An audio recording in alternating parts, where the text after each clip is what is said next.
제가 오늘 발표할 주제는 중국 시험문화의 양천 과정과 현대사회에서 우리가 계승의 의미인데요. 우선 시어의 기원이나 개념 그리고 양천 과정을 살펴보겠는데요. 마지막에는 현대사회에서 우리 시험문화를 계승할 필요가 있는지 살펴보도록 하겠습니다. 중간에서는 김덕효 선생님께서 말씀하신 원어의 계승 문제 간단하게 소개하도록 하겠습니다. 아시다시피 시험문화는 중국에서는 몇 천년의 요구한 역사를 가지고 있습니다. 시험문화는 역사에서는 가만히 있는 것이 아니고 계속 지속적으로 발전하고 진화하는 그런 과정을 거치고 있습니다. 시험문화의 변천 과정을 보면 중국 사회 발전의 수준과 문명 발달 정도와 밀접한 관계를 가지고 있다 이렇게 평가할 수 있는데요. 그러면 중국에서는 시어는 언제부터 있었을까요? 이런 문제가 있습니다. 중국에서는 대략 기원전 3000년에서 2000년 사이에서萌芽상태의 시어 이식이 이미 나타난 것으로 알려져 있습니다. 이유는 몇 가지 있는데 여기서는 제가 책자에서 나와 있고요. 제가 설명하지 않고 넘어가겠습니다. 시어 이식이 나타나고 계속 발전하다가 한나라, 상나라 등 시대를 거치고 중국의 주나라까지 이어왔는데요. 주나라 때는 시어는 이미 하나의 도덕윤리 체계로 형성하였습니다. 이것이 바로 중부사회 최초의 시어도다 이렇게 볼 수 있습니다. 주나라에서 시어도가 나타나지만 아직 문화로 형성하지 못했습니다. 춘추 정부 시대에 되고 나서야 공자, 만자, 정자 이러한 자산가들의 노력으로 크게 발전을 해서 하나의 문화로 형성되었습니다. 사실은 문화로 형성되었지만은 춘추 정부 시대의 통치 계층들이 시어 문화를 그렇게 중요시하지 않았습니다. 나라를 통치하는데 시어 문화를 활용하지 않았습니다. 춘추 정부 시대가 끝나고 중국 사회는 진나라에 들어가는데 진나라는 기간이 워낙 짧아서 시어 문화에 관해서 별로 언급할 필요도 없었고요. 진나라가 멸망하고는 중국 사회는 한나라 시대에 들어갔어요. 한나라는 역사가 길어요. 한나라 시대에 중국의 시어 문화가 크게 발전하는 그러한 시대였습니다. 한나라의 황제들이 모두 시어도를 가지고 나라를 다스리다, 나라를 통치한다 이렇게 주장했습니다. 한나라의 통치 계층들이 이제는 시어량 관계를 가지고 나라를 통치하는데 좀 한계가 있다. 이제 나라를 지탱하는 뭔가 정신세계의 의식 형태에 뭐가 하나 필요하다 이렇게 인식했습니다. 그래서 유교 사상 이념이 채택된 것이고요. 우리가 여러분도 아시겠는데 모든 게 폐지하고 오직 유교만 개선한다 이거였습니다. 소위 말하는 정교 합일이라는 것인데요. 정치와 유교를 결합을 시킨 것입니다. 자연스럽게 시어 문화도 이렇게 정치에 편입이 되었고요. 한나라 시기는 사실은 주변에 흉노조 등 소수민족들의 침략을 당하고 있었습니다. 그리고 위기가 있었을 때마다 시어 문화가 내부에서 결속하는 그런 역할을 발휘했다. 이렇게 큰 역할을 했다. 이렇게 평가할 수 있고요. 한나라가 멸망하고 중국 사회는 300년의 베이러등 시대에 들어갔습니다. 혼란스러운 시대인데 그 시대에 인구 이동도 많이 있었고 통일을 둔 강력한 국가 형태가 없었습니다. 그렇지만 시어 문화가 인구 이동에 따라서 오히려 널리 전파되는 그러한 계기가 되었습니다. 그 당시에 중국 주변의 유목 민족들이 중문 지역에 내려와서 많은 나라를 세웠습니다. 그렇게 되면은 나라의 정체성이 사회 기반이 무너져야 되는데 무너지지 않았습니다. 왜 그러냐? 그 당시에 일반 백성, 일반 사회 계층 사이에 시어 문화가 깊이 자리가 잡고 있었다. 강력한 유대 파워가 역할을 했었다. 이렇게 평가할 수 있고요. 백년 시대가 끝나고 중국 역사는 당나라에 들어가는데 당나라에서는 개방적이고 포용적인 시대였는데 유교뿐만 아니라 도교, 불교도 있었어요. 그래서 당나라 통치 계층들이는 시어 문화에 대해서는 그렇게 강력하게는 주장하지 않았습니다. 당나라가 끝나고 세워진 나라는 바로 송나라였습니다. 송나라는 중국 역사에서는 경제는 최고 잘했습니다. 송나라였을 때는 중국의 GDP는 세계 1위였습니다. 그렇지만 송나라는 문제는 그 군사력이 좀 약했습니다. 주변에 소수민족들이 적대 세력이 많이 있었습니다. 그래서 송나라는 다시 그 시오 문화의 역할을 준비를 했습니다. 시오 문화를 강조해서 사실은 나라를 자기 그 통치하는데 나라 그 체제를 유지하는데 활용했었습니다. 송나라 때는 신유화도 탄생하였고요. 우리가 알고 있는 주자, 주희 그리고 뭐 정시흉제 이런 신유화 사상가들도 많이 나타났습니다.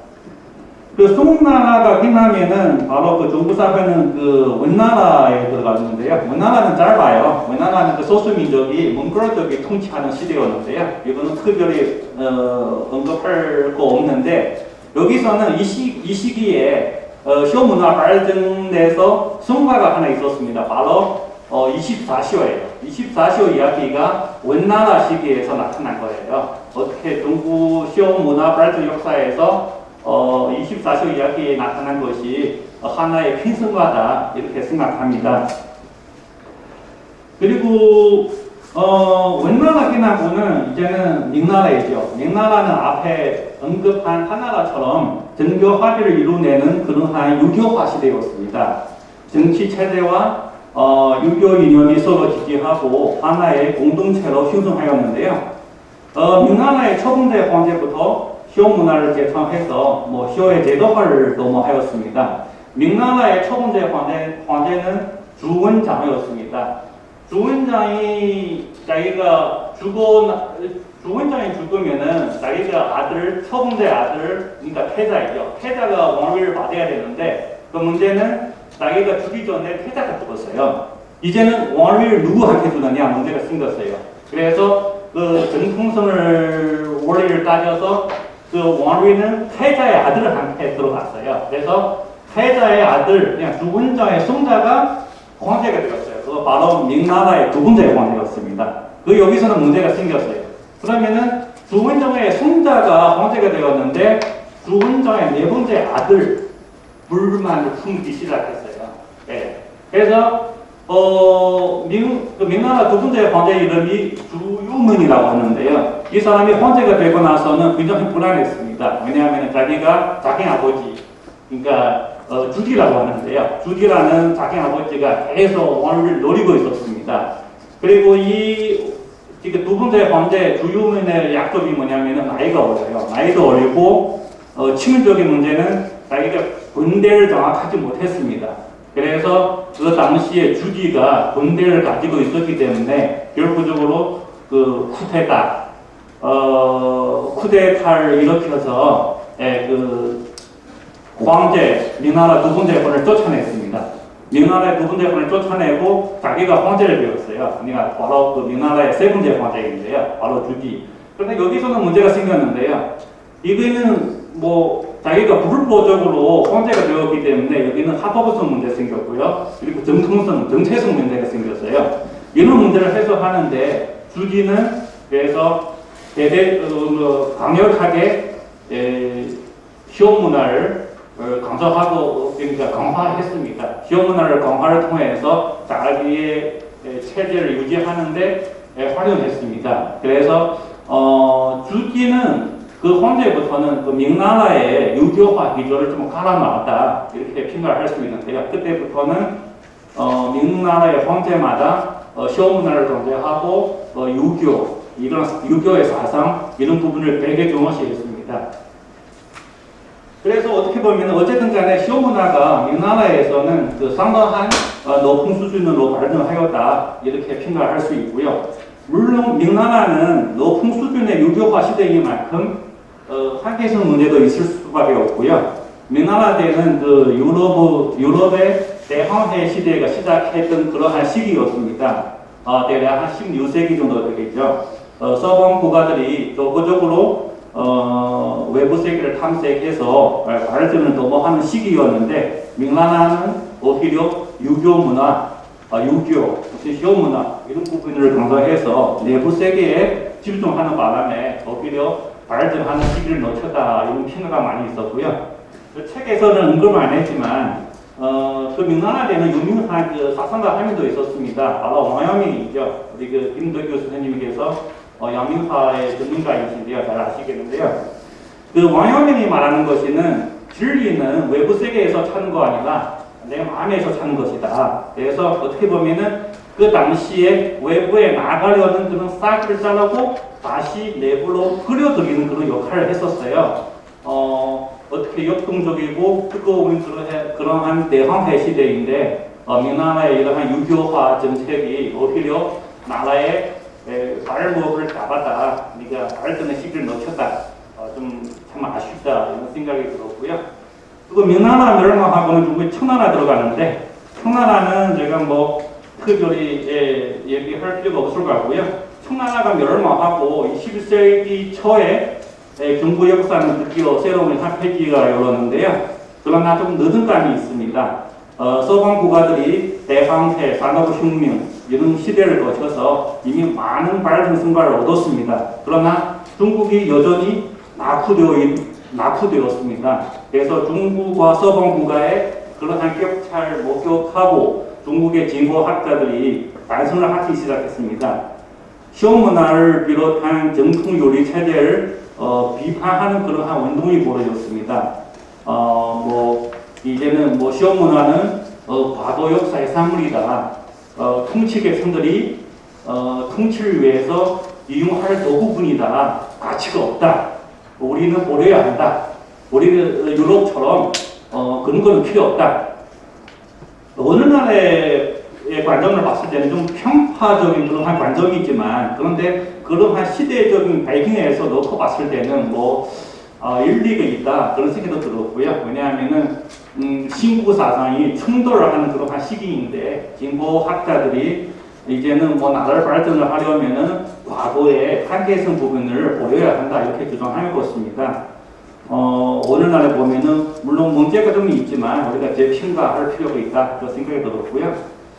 네, 이렇게 해서 제가 한나라 때부터 21세기 초까지 중국 시험 문화의 발전 역사를 살펴봤는데요. 요약을 하자면 중국에서 시험 문화의 변천은 중국 사회 발전의 수준과 문명 발달의 정도와 밀접한 관계가 있다 이렇게 할 수 있고요. 그 사회 발전이 덜 된 시기에 국가가 시험 문화의 응집력을 필요했었고 특히 외우 내환의 시기에서 중국의 시험 문화가 항상 비난의 역할을 했다 이렇게 평가할 수 있고요. 물론 과거의 시험 문화가 국가 공동체로 들어가서 개인의 이익이나 권리, 인권 이런 부분이 많이 희생을 당하는 사례가 있었습니다. 그것은 한계성 문제인데요. 그것이 우리 오늘날의 시험 문화를 개선할 때 반드시 경계해야 할 부분이다 이렇게 제가 말씀드리고 싶은데요.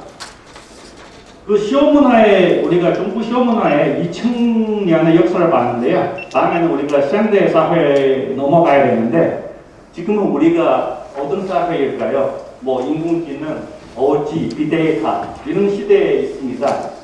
그러면 이러한 시대에서 과연 과거처럼 우리가 시험 문화가 다시 재창할 필요가 있느냐 이런 의문이 생기는데요. 이것이 현대인들이 알아서 판단하는 문제지만 저는 개인적으로 우리 오늘 사회에서 시험 문화가 여전히 필요하다. 시험 문화 교육을 강화할 필요가 있다 이렇게 생각하는데요. 우리가 지금 풍요로운 시대에 있지만 우리 주변에 보세요. 여전히 불시효 사례가 많이 있고요. 그래서 사회적인 문제가 많이 있습니다.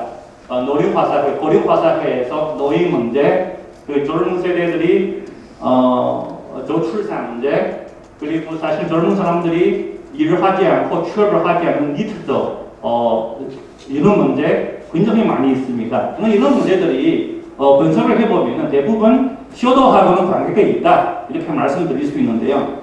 그럼 어떤 젊은 세대가 그럼 이해 안 할 수도 있습니다. 나는 부모님을 잘 모시면 되지 내가 자녀를 낳든 안 낳든 간에 시효도하고 무슨 관계가 있느냐. 그런데 옛날에는 민자가 그랬습니다. 불시효는 세 가지 있는데 그 중에서 가장 큰 문제는 자녀를 낳지 않는 것이다. 그러면은 요즘 자녀를 낳지 않으면 부모님한테는 효도는 아니다. 이렇게 말씀드리고 싶은데요. 물론 요즘 젊은 세대들이 자녀를 낳지 않는 것이 여러 가지 원인이 있겠습니다. 뭐 사회 비용 그런 문제가 있는데 가장 큰 문제는 머릿속에 있는 인식이다. 저는 이렇게 보는데요. 그래서 우리가 시험 문화 교육을 실시해서 젊은 세대한테 자녀를 낳지 않는 것이 더 불효이다. 이런 한 인지를 시켜주는 것이 필요하다. 이렇게 생각하는데요. 그리고 요즘 젊은 세대 보면은 취업을 하지 않아요. 대학을 졸업하고 집에 가만히 있는 거예요. 취업도 하지 않고 노래도 하지 않습니다.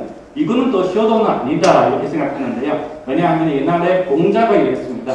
공자가 논어에서 입시영명이라는 말이 있는데요. 입시영명이라는 것이 최고의 효도다. 이렇게 말하는데 옛날에는 입시영명이라는 것이 출세해서 임금을 모시는 일이었는데 우리 오늘날에 해석하자면은 나는 적극적으로 취업을 해서 나는 가지고 있는 용명을 가지고 있는 힘을 우리 사회, 우리 국가에 바치는 것이다. 이렇게 해석을 할 수 있는데요. 그래서 만약에 취업을 하지 않는 것이도 부모님에 대한 효도가 아니다. 이런 인식을 젊은 세대한테 우리가 시효교육을 통해서 어떻게 알려줄 필요가 있다. 이렇게 생각하는데요. 어쨌든 간에 오늘날에 우리 시효교육을 통해서 우리나라, 우리 현대 사회에서 많은 문제점을 해소하는데 좀 일정한 효과가 있을 것이다. 저는 그렇게 생각하고 있는데요. 그렇게 그런 효과가 있을 것으로 기대하고 있습니다. 시간 관계에서 저는 이렇게 압축해서 이렇게 발표를 마치겠습니다. 네, 감사합니다.